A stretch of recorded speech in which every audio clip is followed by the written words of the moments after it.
Hello, hello, hello guys, mga igan, mga best friend, mga bossing. Kamusta po kayo? Magandang buhay po sa inyo lahat. Okay po, tuloy na po tayo.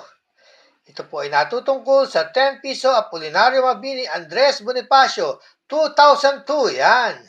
Ano yan, medyo nakakuha ko ng nangalap ako ng kanyang mga presyo doon sa malaking tindahan ng coins sa Amerika at sa NGC. Pero kinonvert na natin sa sa peso. Ito alamin na po natin. Baka meron ka. Presyo, alamin natin. 2002.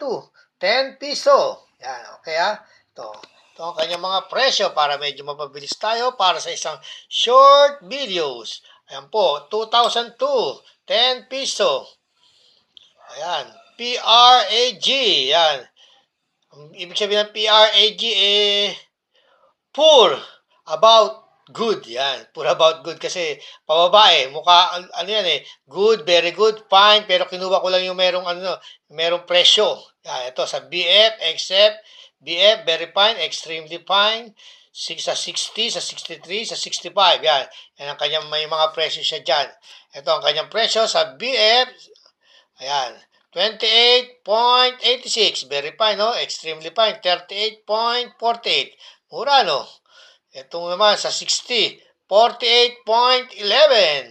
Sa 63 naman, 96.22. Yan na po ang pinaka-presyo niya. Sa 65, ang 2002 ay nagkakahalaga ng 144.33. Medyo hindi na po bababa yan. Bagkus, tataas pa po yan. Pero pag umano siguro ang dollar, pag bumaba ang dollar, bababa ng konti. Pero sa mga darating na panahon, tataas pa yan pagkadating ng araw. Pero meron ng value ang ating mga coins, no? Ang ating mga 10 piso, yung ibang coins natin hanggang ngayon mababa pa rin ang value kasi maraming namili sa ating mga common coins na ganyan. Okay po.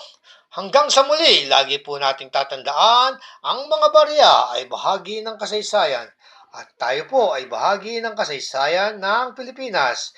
Bye for now. Don't forget to subscribe.